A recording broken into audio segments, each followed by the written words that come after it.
Big topic. I want to talk about sadness. And I'm going to come closer. Why it can be so torturous to begin the journey of expression and really like authentic expression. So we hear a lot about the fear. A lot of talk is about why we're so afraid to start expressing ourselves because, we don't want to be thought of as different. We don't want to push anyone's buttons or anything like that. And that's all understandable. We can get that, right? So that makes sense. But often there's so much sadness that comes up. I mean, overwhelming sadness. You could just want to cry and cry for days. And that's really, that's my cat. I don't ever really hear anything about that. So here we go. This is my best condensed version without actually speaking to you in person. And I'll just talk about mine too. If you think about first just you, and how you have lived your life. Okay, we are animals. We are supposed to eat specific food to keep us healthy, to convert into energy into our bodies, right? We are designed to get so much sun every day, okay? There are certain things that our bodies require so that we can be functioning, healthy people, okay? We know that. We don't always follow that, right?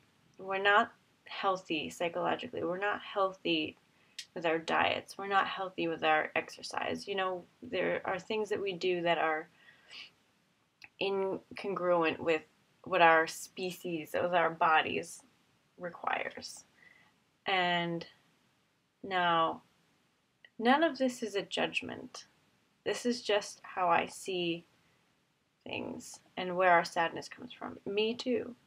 So, what do we do our whole lives? We treat ourselves very, very poorly, okay? From the moment that we're born, if we're not breastfed, we're fed things that are not supposed to be in our bodies. I mean, yeah, they can work, and they obviously do work, but is it ideal? No. And then if you think of our God selves, our spirit selves, that pure, brilliant love energy, is that ideal? Yes. So automatically, we have how we're treating ourselves on earth, not ideal. Our real, true selves, ideal. So what is happening, right? From birth, we're growing apart, okay?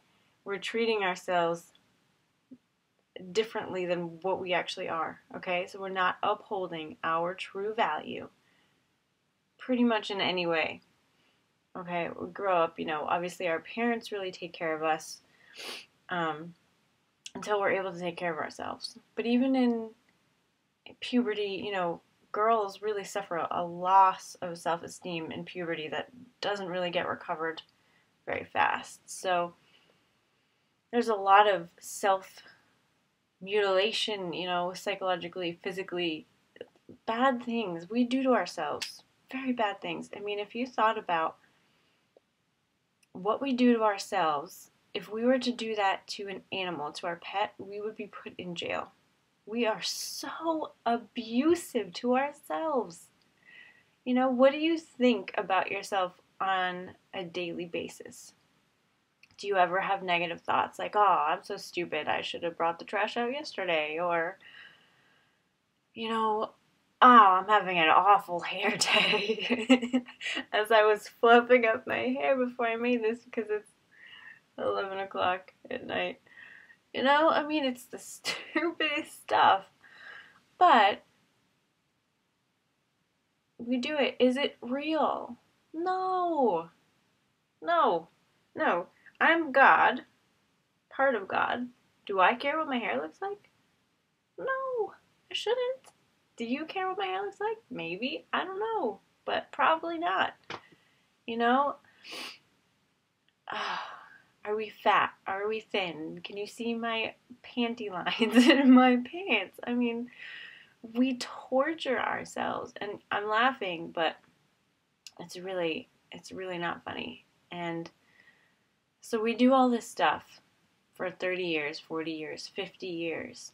And then we wonder why, when we start caring about ourselves and what we have to say, why we're so sad, why we erupt with tears, why it's so overwhelming to even consider the fact that we are divine beings. Okay? Why is that so? It's because we're mourning the loss of what we did. Like, we could have been feeling that way our whole lives. We could have been affirming ourselves our whole lives, but we didn't. And that really hurts. Okay? We're just noticing. We're being in an awareness of what we've done to ourselves for that long. So at that moment, we're really, really actually understanding that no, it's not that anyone else made us feel this way. It's that by omitting the fact that we are great beings, we have kept ourselves under our shoes like gum. All right? That's sad. That is so sad that we treat ourselves like that. You know, we deserve better. And how are we going to get better than that if we aren't treating ourselves like that first? We're not. No one is going to really treat us better than we treat ourselves, with the rare exception of people who will do that for you. You know, but that can't really be counted on. You can't count on people to treat you better than you treat yourself. And now, when you get that awareness and you get that initial overwhelm, it doesn't just end. You know, you don't just automatically flip into treating yourself like a queen or a king.